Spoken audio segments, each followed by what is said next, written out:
Symposium is going to start. Hi, good evening, everyone. Welcome to the symposium titled Cities, Urban Regeneration Through Design and Cultural Innovation. I'm Wu Bing Liu, in James. We are we are James and I. We are the co-creators of this event. James is also one of the keynote speakers tonight. I would like to give a background introduction at first. In 4 decades, China's urban population has exploded. The unlimited expansion of cities has led to severe environmental and social concerns. While organizing this challenge, the central government set a goal to regenerate about 10 million residences in Shantytown in the urban areas from 2016 to 2030. It was a huge plan. In these regeneration sites, such as urban villages and historic districts, are typically located near to the city centers. They are dense areas with multiple stakeholders and unique context, making it difficult to employ common and select renewal practices. Inventing approaches, multidisciplinary collaboration, and public-private partnerships are required. Design and cultural innovation can play an important role in the process of development. This is the focus of this symposium. Tonight, we have totally 6 urban practitioners from a range of backgrounds here from China. They're going to discuss regeneration projects in various cities in China, including Beijing, Shenzhen, Xiamen, and Yantai. The symposium is organized by 2 panels. The area heads of critical conservation, George Thomas and Susan Snyder, are going to moderate the panels today. And the lecturer in architecture, Max Korf, will participate in panel 1 discussion. Welcome. I would like to thank the GSD Department of Architecture, Harvard University Fairbanks Center, China GSD, Jingshan Architectural Design Corporation, and the People's Architecture Office for sponsoring this event. Thank you. And that's a special thanks to Li Han, founding principal of Drawing Architecture Studio, for allowing us to share this drawing to promote this event. Now, I would like to introduce the panel 1 moderator, Susan Snyder. Welcome.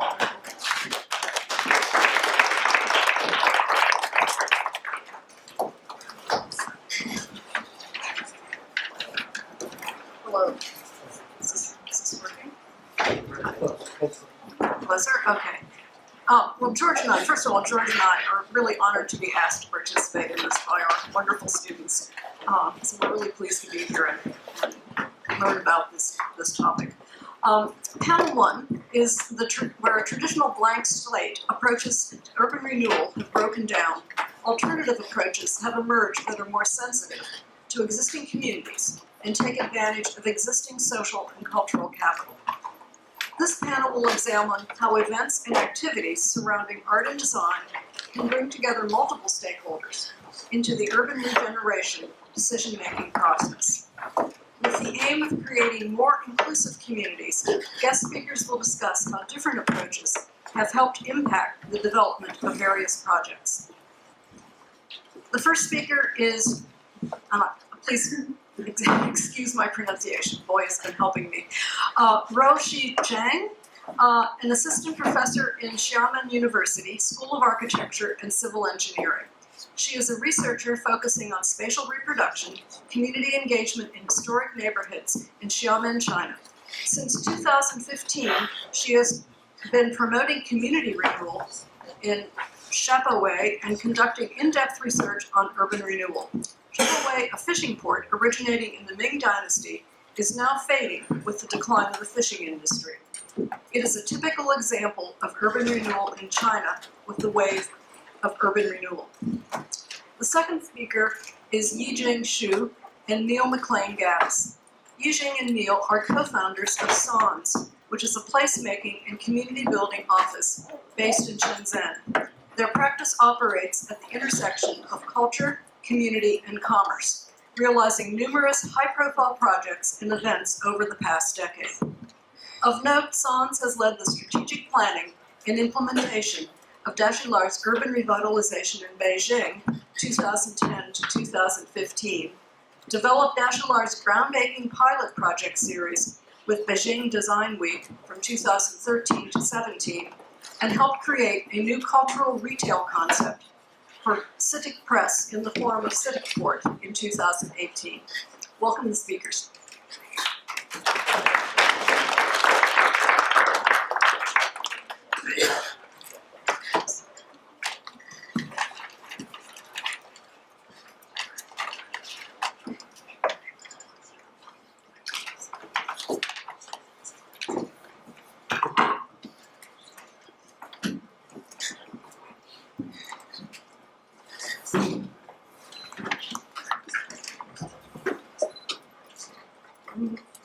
Hello, ladies and gentlemen. I'm Roshi Zhang from Xiamen University.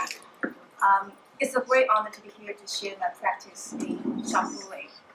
When we face the topic, the urban regeneration of Chinese cities, the image in your mind may be like this. Plenty of demolition and reconstruction. We have to say, yes, it happened in many cities over the past 20 years. But with the changes of the society and policy environment, the urban regeneration process is also changing during the different development stages, and Shaohui is one of the cases. Shaohui is in the southwest coast of Xiamen Island, which is the nearest city in mainland China to Taiwan. Here is the location, very close to Xiamen University and the World Heritage Guangyu. It's a typical maritime settlement community for over 600 years with deep oceanic culture. Since the late Ming and Qing dynasty, this area has attracted a large number of fishermen, boatmen, merchants to settle down, and it finally became the cradle of Xiamen Port. And in the early 1930s, a shepherd dock and an arcade along the shore were built here. More than 30 kinds of handicraft industry related to shipbuilding and fishery were well built. But along with the declension of offshore fishery resources year by year, the coastal fishing ports have gradually gone into decline. The local population and number of fishery workers decreased, along with the aging of material space. So as a result, Shaohui has undergone the regeneration plans in several stages since 2003. And did the regeneration go smoothly? The answer is no. So let's see what really happened in Shaohui. The first generation stage is in 2003. It focused on the economic development led by the government. This is some of the generation plans during this period, while the demolition and reconstructions of the whole district would maximize the land value and economic returns. These plans weren't implemented because it would result in huge compensation for demonstration and destroy the historic texture of this area, which opted by the public. But this plan also promoted the process of value creation from space in Shaohui. And the second regeneration stage is in 2011. This plan is promoted by developers and aimed at developing the commercial business. This plan put forward the protection for urban fabric and historic texture, But at the same time, the proposed model of industry replacement promoted the commercial development of tourism in Shapoe. There has been a gradually obvious tendency that traditional shops are replaced by new emerging business styles, including large-scale commercial complexes, creative shops, as well as many cafes, bars, dessert shops, and so on. The rent in this area risen rapidly, indicating a development tendency to gentrification. However, without the participation of the government, the infrastructure, environment, and material space won't improve. Due to fishery production for many years, the dock was badly silted, which caused serious environmental pollution.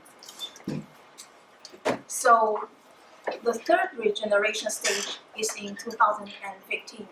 It focused on the renovation of material space. The government issued a public announcement of fishing ban.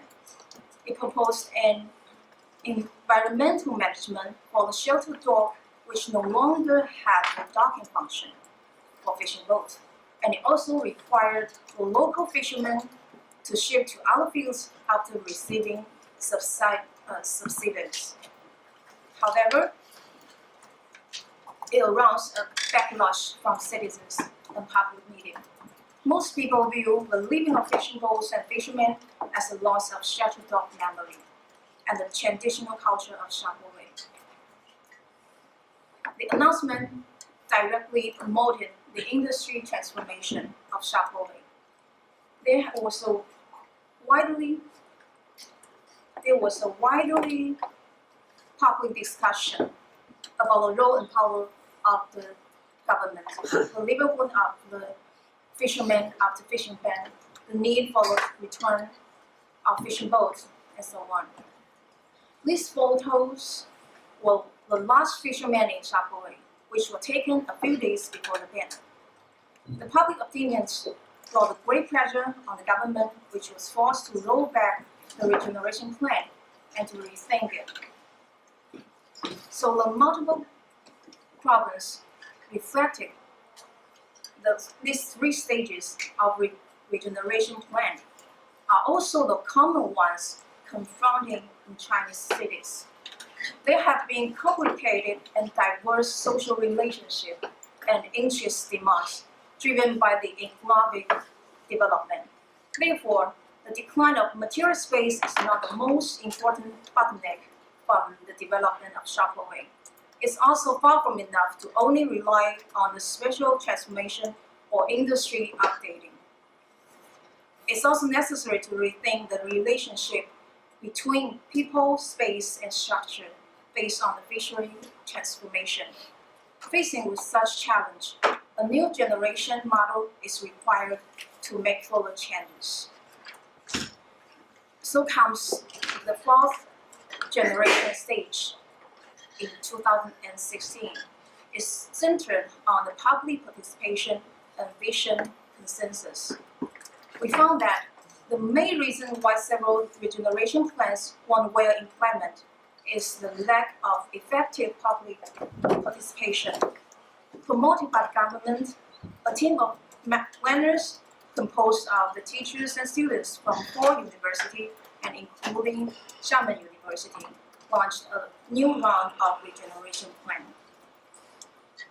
This plan took the relationship between people and community as the starting point. Through establishing workshop, it built a platform for discussion consisting of the government, the community, residents, all the interesting group, the fishermen, and so on.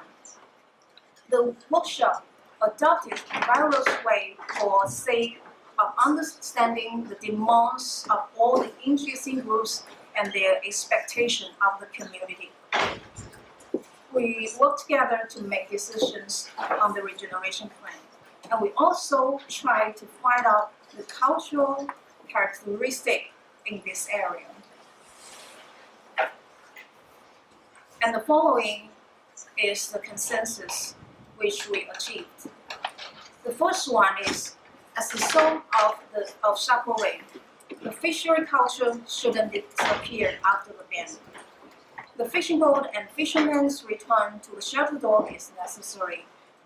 The fishermen may change their roles to defenders of the fishery culture and also participate in various activities like promoting local living customs, teaching fishing skills, and guiding fishing experience. The second one is Shapaway shouldn't be positioned as a popular tourist destination.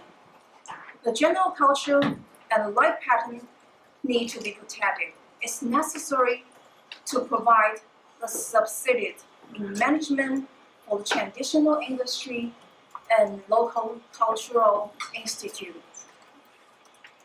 So the third one, that is the aging of population and material space shouldn't restrict the development of the historic districts. It asks for policy support to promote the diverse field and creative cultural space and activities, and also attract young people to stimulate the vitality of the district. For example, to renovate factories into art galleries, music space, art centers, and so on. The fourth one is, as part of the storytellers of Shapaway, the historic streets and buildings should be fully protected and flexibly utilized to be renovated into a public culture space, giving greater play to their social value. And the fifth one is the participatory regeneration plan has promoted social groups to establish good cooperation relationships. The public participation model should continue for the sake of continuously promoting the development of Shapaway. So when reviewing the regeneration progress of Shapaway, we found that there are significant differences in the core of value and the goals of the generation in different stages. From the very beginning of pursuing economic development, then the optimizing of the facilities, finally to lead into environmental improvement and the cultural identity. These changes respect the characteristic of social development at each stage. From the workshop, we found that all the different groups agree that the protection of traditional culture is the most important thing about their different interest demands. It is so-called nostalgia, or in other words, the local cultural identity. So how to define the direction of our future efforts is also a big challenge. And the following is what we aim at in Shapaway's regeneration. The first one is adding catalyst. It serves for stimulating the new activity, energy, and finding out the cultural characteristics. The new value stemming from the interaction of the two factors can fully create the new possibility of open data space. And based on it, the new value can make progress in promoting the surrounding environment and improve the living quality of local residents. The second one is cooperation. With the support of the government, in order to promote the interaction, understanding, and cooperation between diverse community groups and the local residents, it's important to strengthen the awareness of community participation and to lead the transformation from the concerns about socio-economic to a local cultural identity. The third one is stimulating innovation. through the cross-border cooperation of different community groups in forms of a variety of distinctive and innovative activities.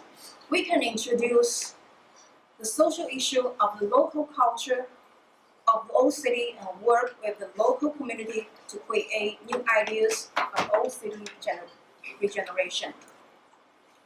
So the three goals implemented to promotion the cultural-oriented urban regeneration in Shaohui. And as the major practitioner in the participation, I have a deep understanding of the changes in the roles of the planners.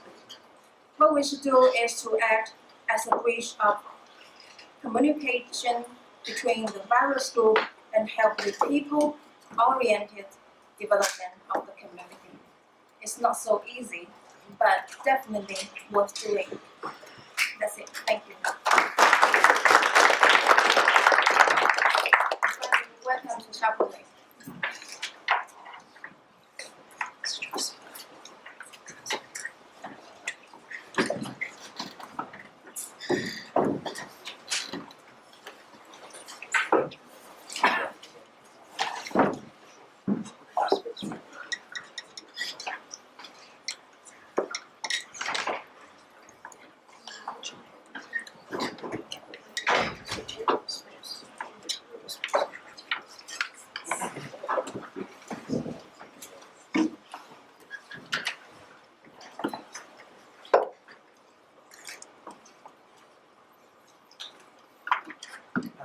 Good evening, everyone. Can you hear me?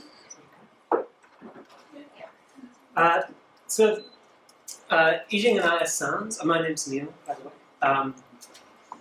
We're a small studio based in Shenzhen, implementing various place-centric revitalization strategies throughout China. But today I'm going to talk to you about a project we did a while ago with Dashua. So for 5 years we worked on this project. So it's in Beijing, if you don't recognize that map. Just roughly 1 square kilometer in the southwest of, directly southwest of Tiananmen Square, so that square shape, yeah. So it had been an important commercial center for about 600 years, laying just outside, so actually that line, just above that was the original gates to the inner city, and for a lot of the time, Han Chinese were not allowed inside the inner city, so Dashua was a really important economic hub because it's where they could conduct business really close to the nexus of power or whatever. And it's a very dense area. It's held most of its original sort of urban fabric, but pretty much from the opening up of it really started falling behind the rest of the city. So the CBD sort of moved eastwards towards Chiang District, and as you can see, so that's 1949 to 2012, and there's not so much difference in the Dashua area. So what happened is, in 2006, Tsinghua was engaged to create a new master plan for the area. It's within a few conservation plans and things like this, but this plan included strict demarcation of property usage and the bisecting of the area with 4 major vehicle routes. So widening the narrow laneways and requiring the demolition of many residences and businesses. The implementation of this plan was hastened by the impeding Olympics in 2008. However, only one of the larger roads, this big vertical one, Meisijie, was completed in time to accommodate some traffic that was spilled over because they pedestrianized this Qianmendajie in the middle. And that was a really terrible project, and it's really was criticized by preservationists and just general public and many parts of Asian society. So we became involved in 2010 with a Beijing-based architect called Liang Jingyu. And so after the dust had sort of settled from the previous 3 years after the Olympics, the developer, which is a state-owned enterprise called Guang'an, was now under pressure to implement this 2006 master plan. And as you can see, it was pretty impossible to ever be able to achieve this wonderful render you have there. This is due to a number of factors. So one of the factors that historically many individuals and families own mixed-use properties in this area, creating a really complicated tapestry of land, of the ownership rights. And then over the 60 years from 1949, this just got worse and worse and worse. And not only was it very mixed, but also a lot of the property rights were down to like 12 square meters. So it's really, really complicated to, as a developer, go in and negotiate to try and get someone to sell the property to you. Or if they do sell it, you've got like 12 square meters in the middle of a huge mixed courtyard.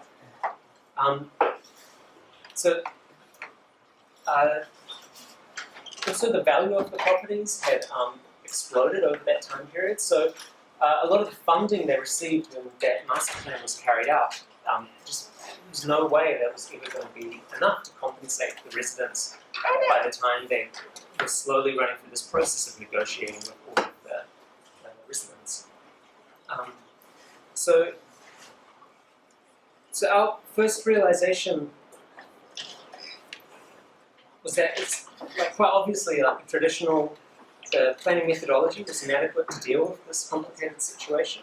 So the response was to develop a supplement to the master plan that addressed the soft infrastructure of Dar Shalair in a way that was a bit more holistic and responsive. And so this proposal was based upon 3 core pillars: node planning, CPCP, and a platform as an implementation agency.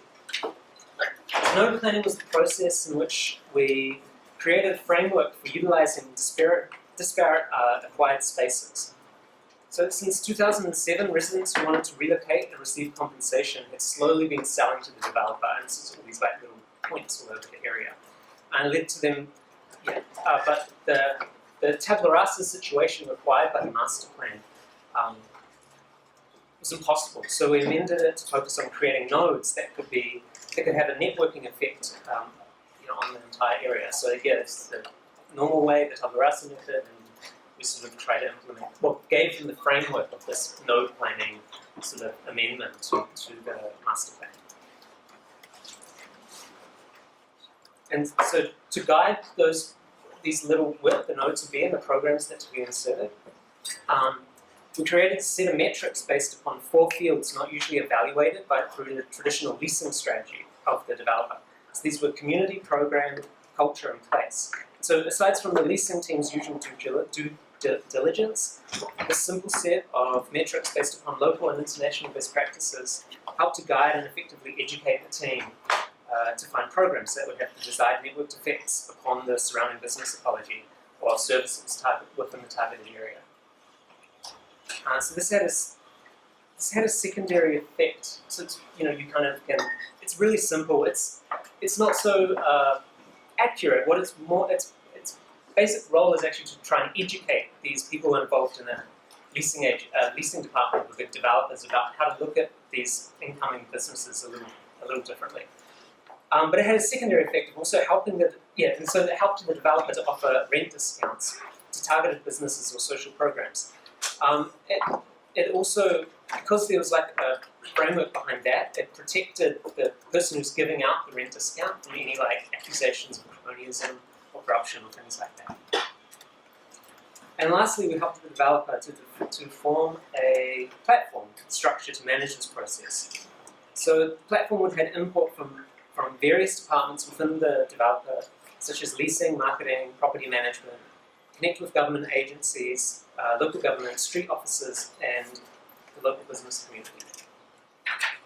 So the core activities for the platform were carrying out the urban curation process of businesses and community programs using CPCP, building and managing the identity of Dar Shalair through architecture and urban design, visual identity, and hosting events such as Beijing Design Week, and mediating and managing involvement and or payments between government, businesses, cultural activities, and practitioners.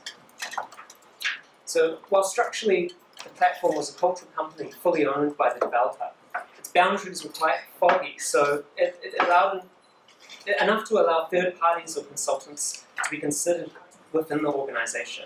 So for us as consultants, this meant we could practice in practice, engaged directly with like the leasing department or the marketing department, and we're all sort of part of one team. It's sort of quite a, we really try to break down that client consultant relationship. And it allowed us to have more direct involvement on the implementation of the plan that we suggested at the beginning. So this aspect in particular, the formation of a platform, was a huge advantage. In 2011, when we were encouraging them to make Dashala a sub-venue for the then relaunched Beijing International Design Week. For the developer, this was a risk as they didn't want to bring too much attention to the area before any like solid things that had solid development in their minds had been carried out. And for Beijing Design Week's organisers, they initially didn't think that a rundown urban corner would fit the brand image. So on our side, we convinced the developer that this was a perfect opportunity to engage like younger Beijing people who live in Beijing and bring them back to the area, which was part of the one aspect of the plan. And from Beijing Design Week's side, Eric Chan, the then creative director, helped push them to understand that the event would be more than a standard design fair, and it was the standard design fair that was shaping up to become. For the first year, our goals were pretty simple, so these are photos from 2011. It was really just to encourage people who live in Beijing, who hadn't been to Dashala for many years because of its rundown state and sort of reputation as just being a tourist trap, to come down and like rediscover and see that there's all this interesting stuff down here. It also allowed us to show some adaptive reuse of some of the older buildings, because initially from the developer's point of view, they only know to acquire a building, demolish it, rebuild it new, and give it to the highest bidder. And for Beijing Design Week, it showed actually that the appeal of hosting the event in this sort of very unique Beijing-specific area, and especially when we had international media press come through for the design week, it was their favourite part by far. Unexpectedly, the local government was also hugely impressed by this event. With very little relocation, disruption, and investment, the developers showed that things were beginning to happen in the area. This created probably a key factor for this project to continue at the stage which it was at that time, which was continue at that stage, which was time. So it gave, they could come down and get a tour, and the leadership could get some photos taken and all this, but actually there hadn't been any really heavy investment, and it took the pressure off someone. So, in subsequent years, the goals for what we wished Beijing Design Week to achieve for the area grew, along with the role Beijing Design Week was having in the city, and what kind of event it had become. In 2012, the event in Dashala doubled in the number of participants, and we added more events that could bring together local residents and visitors, as well as launching various small-scale architectural interventions into the area. By 2013, we began to ask, how could we leave lasting impacts for the area from the intervention of designers and architects, etc. So we have all this know-how floating around for that week. How can we really land it in the area and have some continuation rather than just a week and a half and then they're up and leave? So, 2013 we launched Dashala Pilot Project. It's a great project by James here. And so the first 4 topics we sort of engaged people to act upon. That first year was architectural design and renovation toolbox, environmental construction and public facilities, local business upgrades, and craft and design. So the interesting too was the political context in which all this was taking place also meant that the shift to clearly defining that the investment from the developer and from the design week into this area was being spent on like social good or projects for social good was really, really important. Another one for local craftsmen was sort of helping to revitalize how he carries out his craft, and then we gave him the space and helped him set up workshops to actually teach younger people wire bending technique for making traditional lanterns. So yeah, by the time we stopped having a direct role with the project in 2015, we carried out 61 of these pilot projects, all addressing those basic topics, to various levels of success. I mean, we were pretty open about who we accepted, so you had actually from the very top, like MVRDV doing the project, and then also like a group of students, like in the final year, would do a project as well. It still came under the Dashala pilot umbrella. This change actually had an impact on, from us engaging Beijing Design Week at the beginning, and also with the direction of the creative directors, Eric Chan and Beatrice Nanza, it really began to change the direction of Beijing Design Week, and it started to pursue itself as its role as an agent for urban revitalization. So soon enough, by 2014, you've got all of these sub-venues popping up. And so they all sort of looked at Dashala as a model for what they could do in their areas. But I mean, occasionally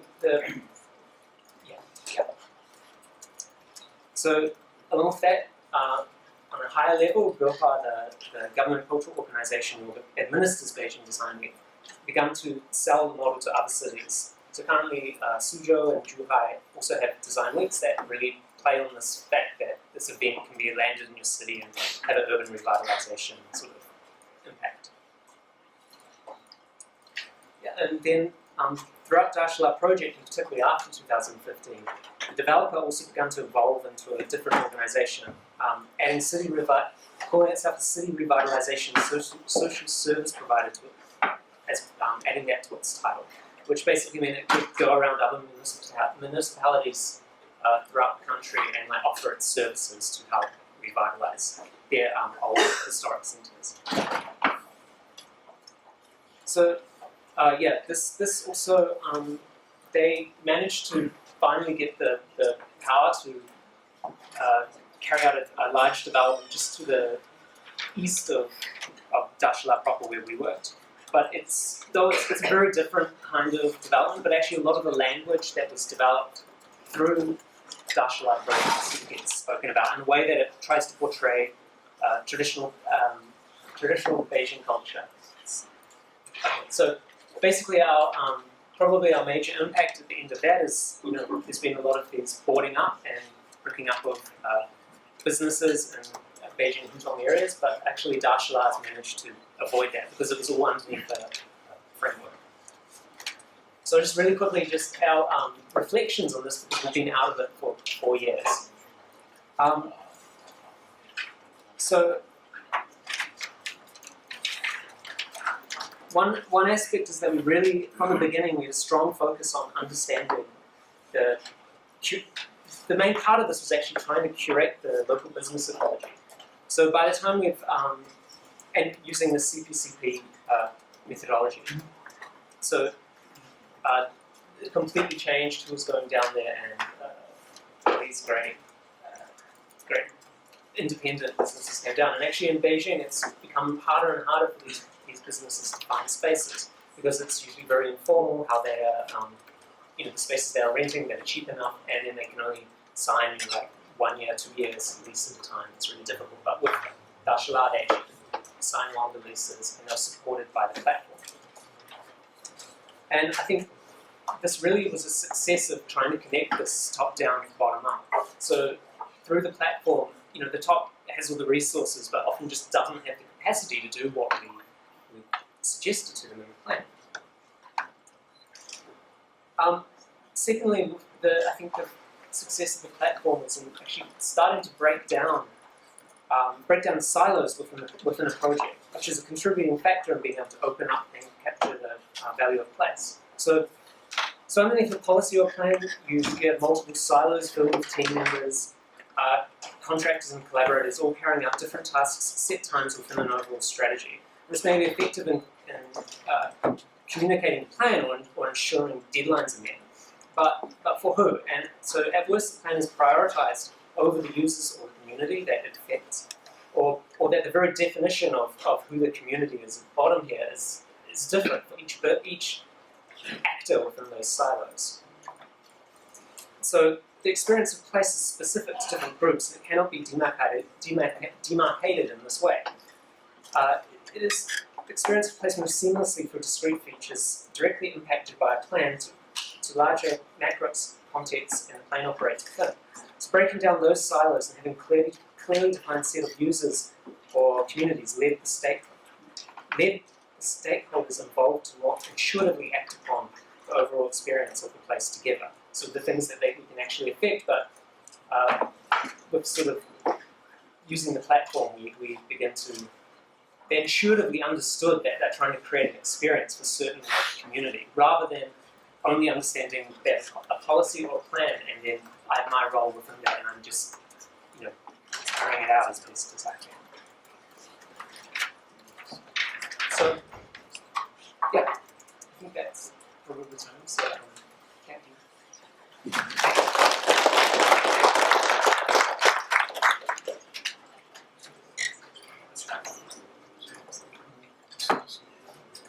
Discussing that.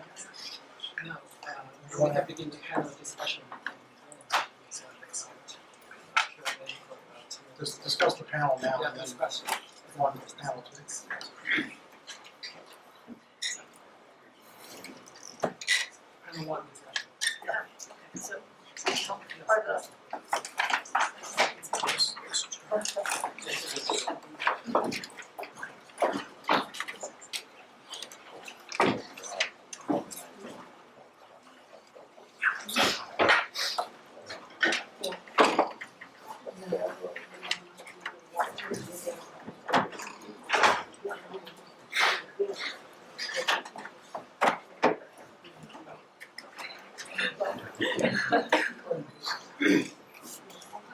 So, I have a question, which is a very interesting contrast, is that you talked about transformation through changing the way people perceive the place, using cultural content to change the perception of a place and to design experiences. Whereas you talked about community engagement and using the more traditional tools of planning to arrive at the result. How do each of you feel about the other's process? Well, first of all, I'm not a planner by any stretch of the imagination. I'm actually from an industrial design background, which maybe I'm trying to focus on some sort of thinking. But we have two different processes here. Yeah. Right. So, no, we did a lot of community involvement as well, and it's a little difficult to. It's a really broad project, and but I would say the way that she carries out probably much more robust than us, because I mean we did a little bit of sort of post-project research in 2016 where we had 200 interviewees and asked them about how actually the legibility of the project in Dashala and in another area that Baikasa, which is similar Butong regeneration project. And what we found is that we'd been doing Design Week for 5 years or whatever, and actually 60% of the residents still had no idea what it was, who it was for. They didn't know if it's an art exhibition or it's an education thing or who pays for it, all this.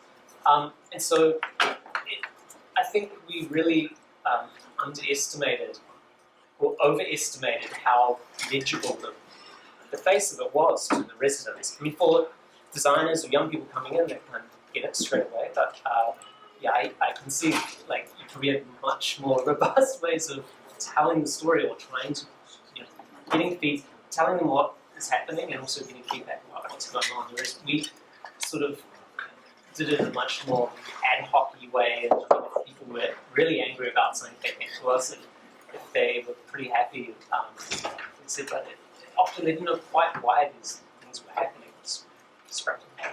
But I think our strength is more in terms of the design process and the design thinking and the innovation, where there's a lot of sub-projects generated from this big umbrella project. And yeah, we can go on for days to tell you about all the details that went on over the years. But I think yes, design was a huge focus, and that led to a lot of positive change. Yes. I think Dutch Line project is very interesting because from 2013 I would go back to attend that project. I think it's really interesting, and actually I'm promoting this kind of renovation in Xiamen, but it doesn't work actually because the Xiamen government is like traditional urban planning thought, because my background is urban planning. So what we do before this kind of participatory plan, we do much about the master plan or detailed plan. Top down. Yeah, top-down thinking. So that's why we thought the Shampoo project is a transformation to the Xiamen government, actually. So maybe next year or a few years later, we can try Dutch Line project in Xiamen. I mean, that with Dashala, it really was just, it could only start at that time. It could only start at the sort of lull just after the Olympics and basically before 2012. After that, all the pressure has come back on, and no one wants to take any risks. And you know, the thing we also have is that Dashala is used as a case study quite often. Everyone wants to use it as a case study, but a lot of people just look at it superficially as a case, rather than like all of the factors that had to come together. And you know, the success of Beijing Design Week is not so much just about the quality of the designers or the participants. It's also that like there was good government support, there was good like local businesses who were there and able to kind of capture the value that was being created. What are the core ingredients that it takes to create a modern transformation of an urban place in a non-capitalist environment? What do you need? Core ingredients. Chapel was a different project for me, so I'm really interested. I'll say, don't stack me, that I kept wondering if Dashalar was the Chinese name for Brooklyn. I kept seeing, in a sense, the hipsterization of the world. Well, it's Starbucks Roastery. Oh no, that okay. I mean, that was like, That's the other side.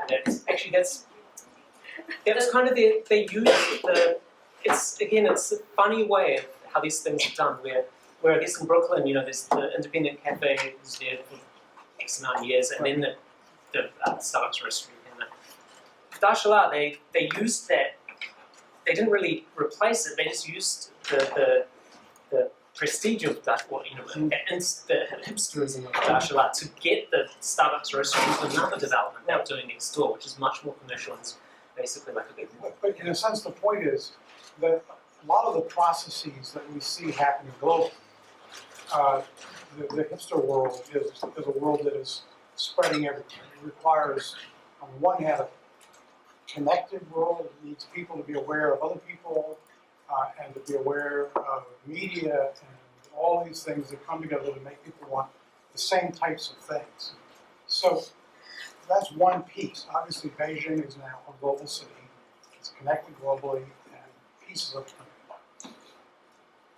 What else did you need beyond that? You needed an active government. You needed what? You need a framework to allow that to happen.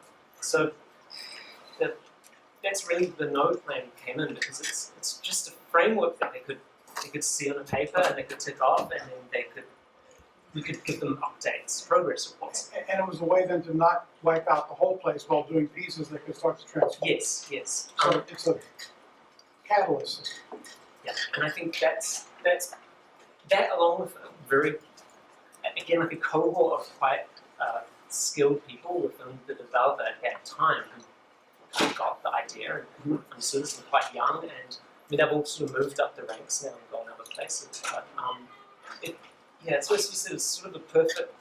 Does it diminish it to have the ideas now being sold to other cities?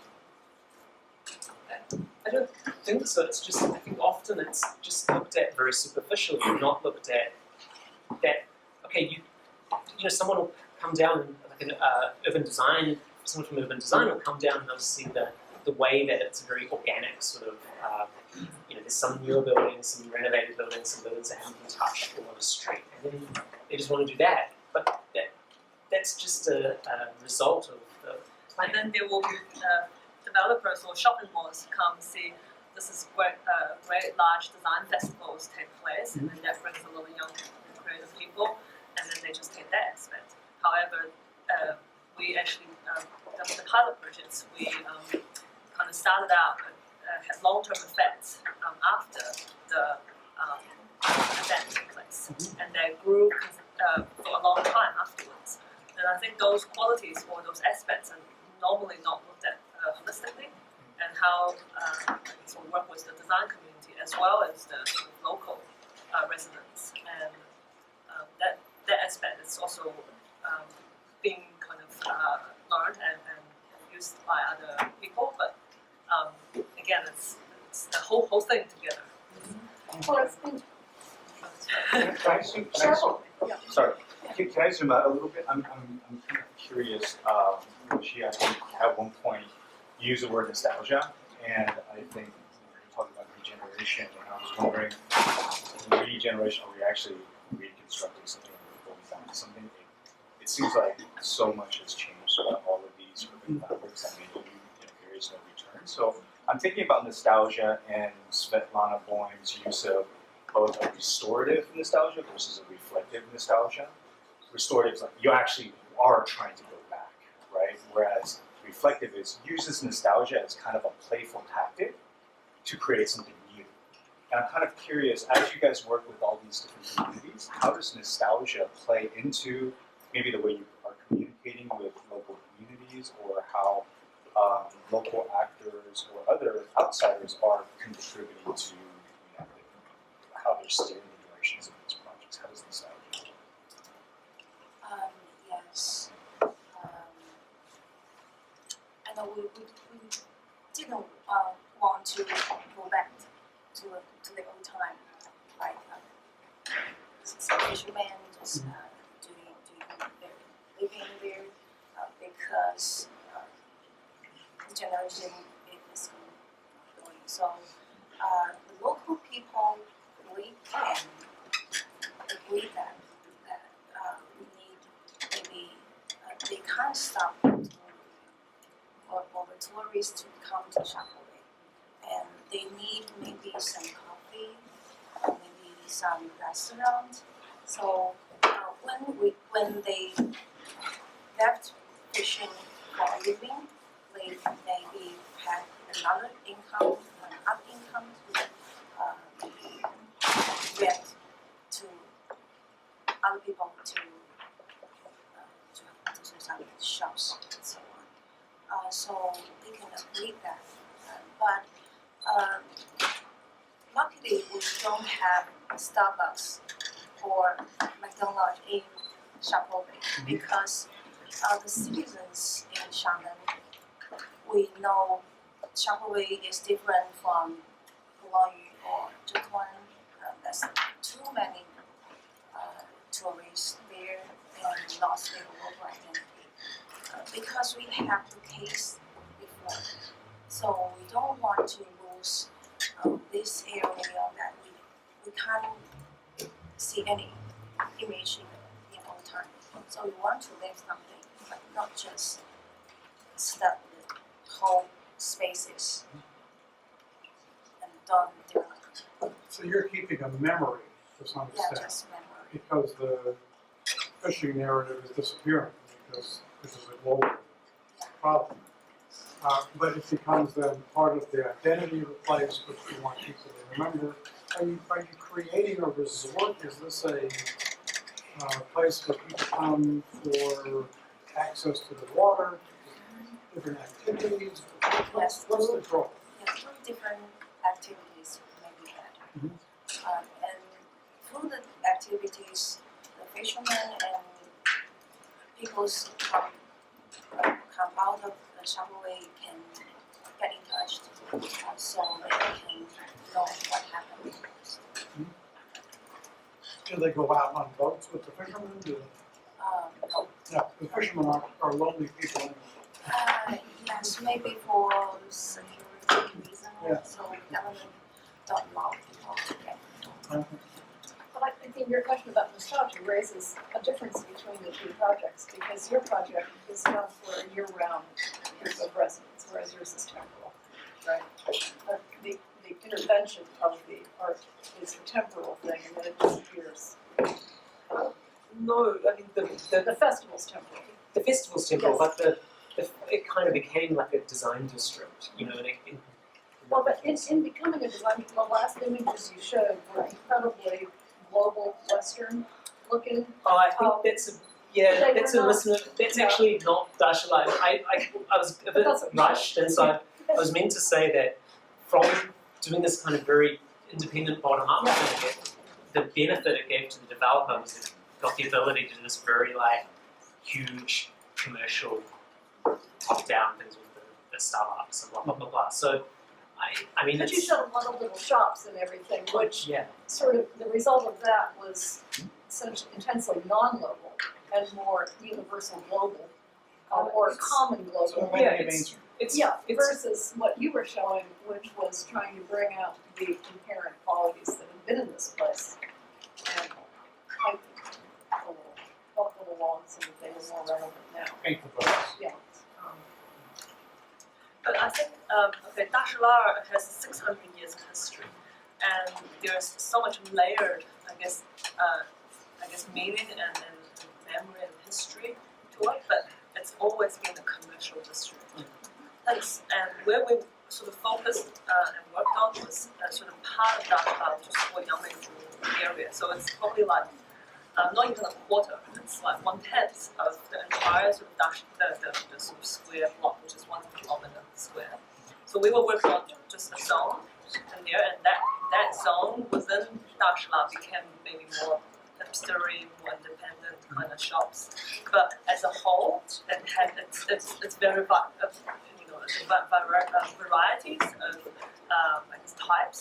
I mean, what Neil mentioned, where the Starbucks was like a whole other zone within Dashalar. So there was different strategies taken in terms of implementing the, I guess, redevelopment and regeneration.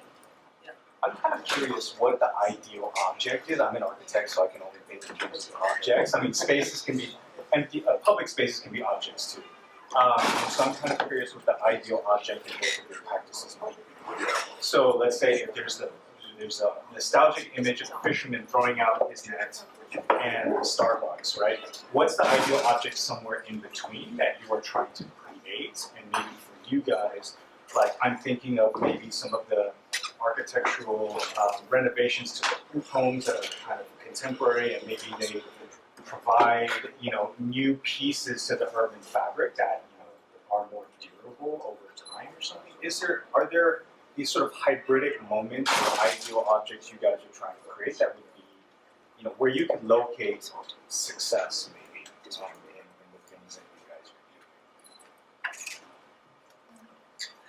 are doing? I think for us was just to, and it's because all the weird thing of Beijing is you just have all these very, very top-down developments, and then all these just very, very, very bottom-up developments.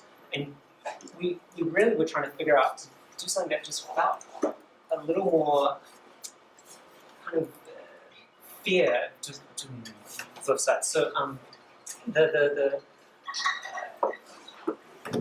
just something that felt natural, that it can't, because we're quite anti this sort of planning on this top-down, we just want, if someone just decided to renovate their shop in some completely freakish way, that's actually pretty interesting for us, and that's what Dashalar was like all before. It's got all these random architectural styles throughout the place. It's very different to It's not a preservation plan, No. it is a continuity, yeah, it's, continuation plan. Yeah, it is a preservation plan in the sense that it's trying to preserve what made Darshla important before. Yeah, which is the lifestyle, the way that it engaged with the rest of the city, that it could be a place for business owners to do something experimental or strange. It was, Peking Opera started there because that was the unplayed opera troupe just came and lived there, and they changed the way they did opera because of the invasion. It's always had this history of like experimentation. It's just to set up the conditions that that kind of thing could happen again. I think that's the ideal object. And that attracts people who's interested in this kind of way the city and the streets can be, because that's not really offered in many other places within the city. It happens by itself in other places in the city, but then it's quite quickly stomped out. But I think what you've done is you've done something that is not a master plan. Yeah. There might be a kind of a hidden scaffold behind it, but it's not a master plan, so that we can have all of these different pieces, which continues the place's process and not as a plan. Which is really impressive. And yours, though, is it a master plan?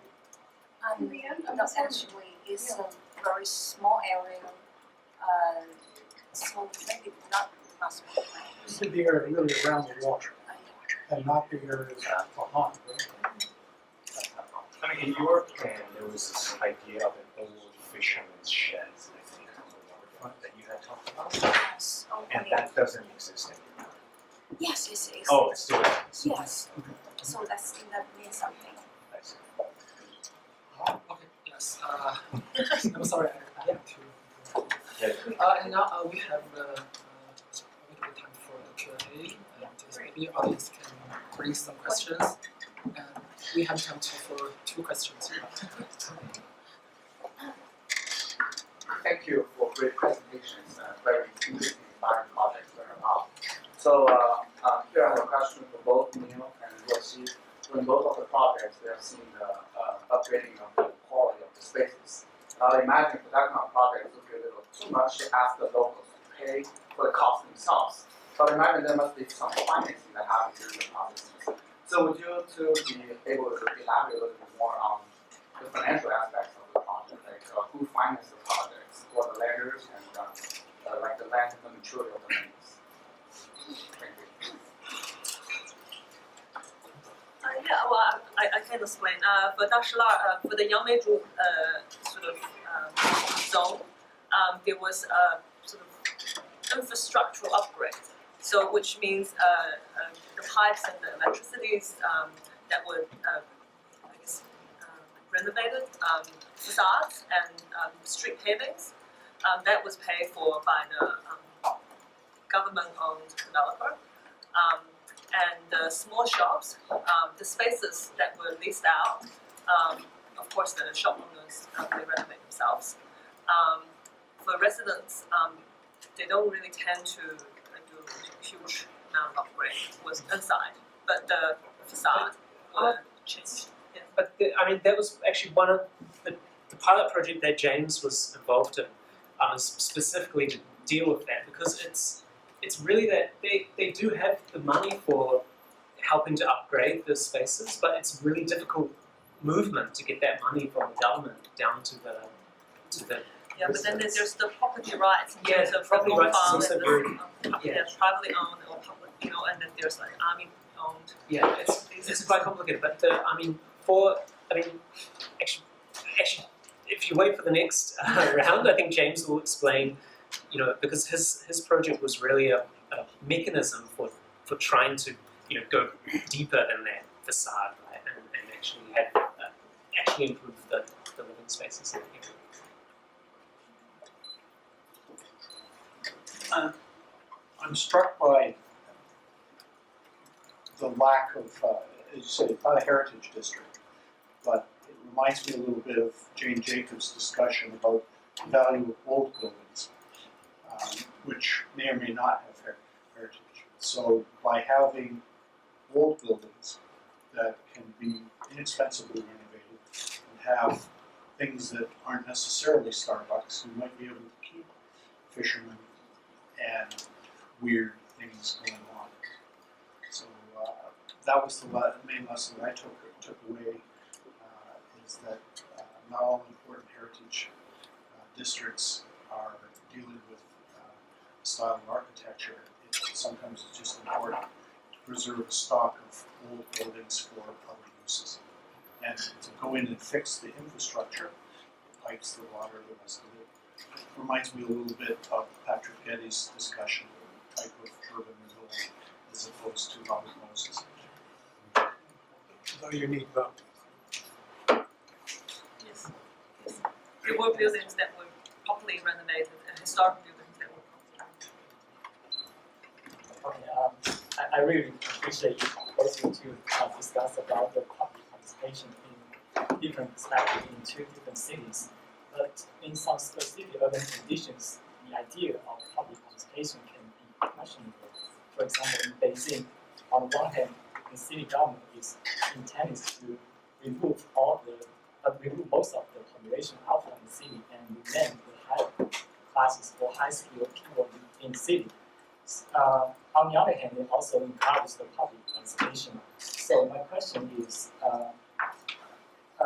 in your opinion, who might really benefit in this process? Are they the local peoples, the developers, the governments, or other younger people? So, in your opinion, what's the real outcome in the process of the public participation? In Shanghai case, what we do is want to make a balance, because in traditional planning, the best benefit must be government. But yeah, we just want to make a balance. And also hear some voice from the people and also the developers. I think in Dasha, because we really kind of, by the time we left was really when this sort of thing started occurring more. I mean, the policy was still to slowly get people out of the city, but not as drastically, I guess, as it's happening. We did have a few rounds of public participation. I think for us it was just, it was sort of administered by other people, and we just went along and watched. But it was pretty interesting just seeing. It's a little different than what maybe from the outside you assume, is that actually residents have a lot of agency, but they often don't use, it's very difficult for them to use it collectively. So you have, the way we did it when we were doing the Yangmeiju renovation, they just print out the entire kind of street, what it's going to be like, and then all the residents just come and just fight over whose door is going to be painted what color, and very kind of trivial things, actually, and but I think it's very difficult to encourage, if they came in collectively with one demand, or a set of demands, it would be a very different participation, right, than sort of. But that's also a technique. Yeah. I mean, if you get everybody going in every direction, and you can go any direction you want to push them. Yeah. And that's the thing we see. Yeah. Okay, and we have to move to panel 2. And also, we will have more time after panel 2 for Q&A, so we have, I encourage everyone to stay here for the end of this time. Yes. Thank you. Thank you.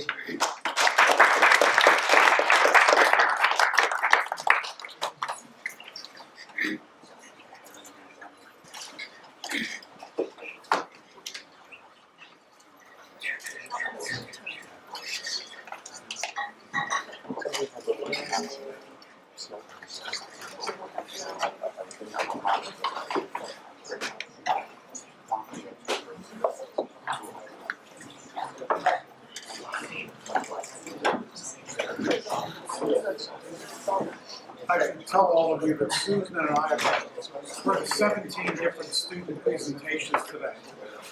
And it's fun, therefore, to get past student presentations to people out in the world, because we're making decisions about the world and the way that it operates, so that's really fun. I'm George Thomas. I'm the co-director with Susan in the Critical Conservation Program. And my job is to introduce panel number 2. This panel will focus on the implementation of urban regeneration projects and focus on their successes and failures. Speakers will discuss how projects are drawn from the cultural value embedded in the existing built environment and how the challenges that come from developing already developed communities can become a driving force for design innovation. As most urban regeneration projects are located in disadvantaged communities, always a problem, the panel will also look at the strategies for engaging existing residents. So our panelists for this session are James Shen. James is principal at People's Architecture Office. He received a Master of Architecture from the MIT and a Bachelor of Science in Product Design from California State University, Long Beach. Shen currently holds positions as Research Fellow at the Harvard Joint Center for Housing Studies and Innovation Fellow at MIT's China Future City Lab. He has taught as visiting lecturer at MIT School of Architecture and Planning and Harvard's Graduate School of Design. People's Architecture Office is international practice with offices based in Beijing and Boston, founded in 2010 by James Shen, He Sheng, and Shang Feng. The firm is a multidisciplinary studio focused on social impact through design, particularly in the areas of housing, education, and urban regeneration.